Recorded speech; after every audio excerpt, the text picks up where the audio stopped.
মাঠের অভাব কিন্তু ইমানের নেই ঘাটতি। ত্রিফলের নিচেই হচ্ছে ঈদের নামাজ। আসলে আমি এই মুহূর্তে রয়েছে মানিকগঞ্জের জেলা দৌলতপুর উপজেলার যে বিষ্ণুপুর গ্রাম রয়েছে সেই বিষ্ণুপুর অবস্থান করছি।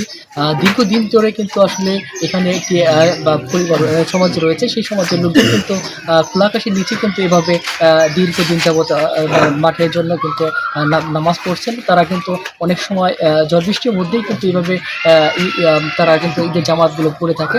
আমরা যদি দেখার চেষ্টা করি তার ভিতরে কিন্তু আপনি জানেন যে সারা বাংলাদেশে কিন্তু আজকে ধর্মপ্রাণ মুসলিমদের যে ঈদ উল ফিতরের যে নামাজ, সেই ঈদ উল ফিতরের নামাজ কিন্তু অনুষ্ঠিত হচ্ছে।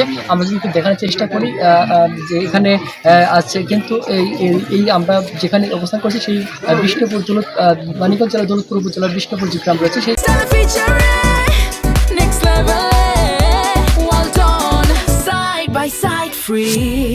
গ্রামের পাশেই কিন্তু আসলে অর্থাৎ হচ্ছে যে এখানে প্রায় 50টি পরিবারের লোকজন কিন্তু এই আজকের যে ঈদ সেই ঈদ উল ফিতরের নামাজ আদায় করেছে এবং হচ্ছে তাদের যে বিভিন্ন সমস্যা রয়েছে সেই সমস্যার বিষয়ে আমরা জানার চেষ্টা করব। এখানে যিনি এই আজকের এই নামাজের যিনি ইমাম সাহেব রয়েছেন আমরা তার সাথে যুক্ত হওয়ার চেষ্টা করব।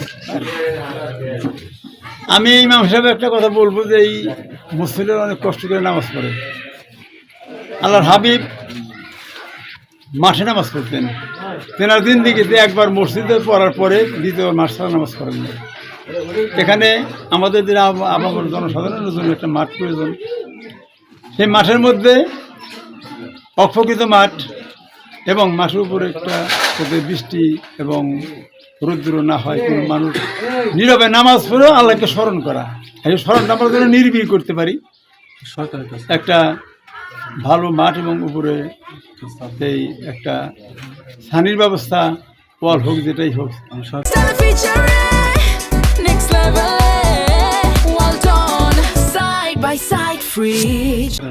সরকারের কাছে আবেদন রাখলাম। আমরা এই সরকারকে ধন্যবাদ জানাবো, ইনশাআল্লাহ তার জন্য দোয়া করব।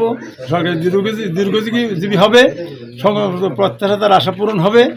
আমরা এটা করে দিলে ইনশাআল্লাহ আমরা মাঠ এবং উপরে একটা ছাদের ব্যবস্থা করে দিলে আমরা উপকৃত হব। এলাকার পক্ষ থেকে সবাই দোয়া করব। আলহামদুলিল্লাহ। আমার সরকার আবদার যে আমরা যেন একটা সুন্দর মাঠ পাই এবং উপরে একটা ছায়া বিশিষ্ট একটা বিষয় পাই, যাতে একটা ছাদের সমাধান ব্যবস্থা একটা জিনিস করা যায়, এ আমাদের আবদার। ধন্যবাদ আপনাকে। আসলে আমরা দেখার চেষ্টা করছি যে দীর্ঘ 16 বছর যাবৎ কিন্তু তারা এইভাবেই বৃষ্টির কারণে বিভিন্ন বাড়িতে এবং হচ্ছে আজকে কিন্তু দেখতে পেয়েছি যে দোতলা বিল্ডিং এর অততলা একটা বাড়িতে কিন্তু নামাজের আদায় করছেন এবং তার একজনের সাথে যুক্ত হবো আজকের এই মাঠ বিষয় হলো। আমরা একটা মাঠ নিয়েছি, অক্ষ করা মাটি, কিন্তু মাঠে এলো নিচু জায়গা, তো বৃষ্টির কারণে কাদা হয়ে যাচ্ছে, এই কারণে আমরা মাঠে নামাজ পড়তে পারি না। কয়েকটা ঈদ ধরেই ঈদের মাঠে আসলে বৃষ্টি হয়, গত ঈদেও বৃষ্টি হয়েছে, এই ঈদেও বৃষ্টি, এই কারণে আমরা নামাজটি একজনের বাড়ির উপরে পড়তেছি। এই সরকারের কাছে এটাই দাবি যে আপনারা আপনাদের মাধ্যমে যদি আমাদের কিছু ওই মাটি বড়টার জন্য হেল্প করতো, সরকারের মাঠটা যদি একটু উঁচু করে দিত, তাহলে আমাদের সমাজই 50-60 জন সমাজই আছে, আমরা তাদের নিয়ে আমরা মাঠে নামাজ পড়ার মতো উপযোগী হলে হয়তো মাঠে নামাজটা পড়তে পারতাম। ধন্যবাদ আপনাকে। আসলে আমরা দেখানোর চেষ্টা করছি যে দীর্ঘ 16 বছর যাবৎ কিন্তু তারা এইভাবে বিভিন্ন বাড়িতে অর্থাৎ উঠানে এবং হচ্ছে বারান্দায় এবং হচ্ছে আজকে দেখতে পেয়েছি যে একটা বিল্ডিং এর অসম্পূর্ণ যে বিল্ডিং রয়েছে সেই বিল্ডিং এর দোতলায় কিন্তু তারা ঈদের যে জামাত আদায় করছেন এবং হচ্ছে তাদের যে দাবি রয়েছে তারা কিন্তু বলেছেন যে প্রশাসনের দৃষ্টি আকর্ষণ করছেন এবং হচ্ছে একটি দ্রুত কিন্তু একটি মাঠের যে ব্যবস্থা করবেন এমনটাই প্রত্যাশা করছেন স্থানীয় এলাকাবাসী। আমরা যদি আর একটু জনের সাথে যুক্ত হই যে আজকের এই মাঠে বিষয়ে আমরা জানানোর চেষ্টা করব। আজ বিগত বৃষ্টির কারণে আমরা একটা মাঠের ব্যবস্থা করতে পারি না, করতে পারি না, এমন বিপদ হয়ে গেছে। আজকে ঈদের দিন আজকে একবার গাছটাই নিয়ে বিল্ডিং নিচে নামাজ পড়তেছি। আমি অতি তাড়াতাড়ি একটা আমাদের মাঠের ব্যবস্থা করার খুব প্রয়োজন। আমাদের সরকারের কাছে আবেদন একটা মাঠের ব্যবস্থা অতি তাড়াতাড়ি করে দেওয়ার মতো ব্যবস্থা করে দেয়। আমরা তো সহযোগিতা করবো এলাকাবাসী।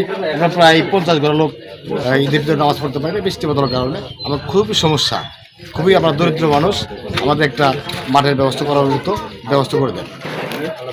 দেখানোর চেষ্টা করলাম যে আসলে একটি মাঠ বিহীন কিন্তু তারা নামাজ আদায় করেছেন দীর্ঘদিন যাবত। অর্থাৎ হচ্ছে স্থানীয়দের সাথে আমার কথা বলি, তারা জানিয়েছেন যে প্রশাসনের সুদৃষ্টি কামনা করছেন এবং হচ্ছে যে যারা সংসদীয় আসন মানিকগঞ্জ 1 আসনের যিনি এমপি রয়েছেন তার সুদৃষ্টি কামনা করছেন যে দ্রুত এই মাঠের যে সমস্যা, সেই সমস্যার সমাধান হবে এমনটাই প্রত্যাশা করছেন স্থানীয় এলাকাবাসী। রেজাউল রেজা, NTV, দৌলতপুর মানিকগঞ্জ থেকে।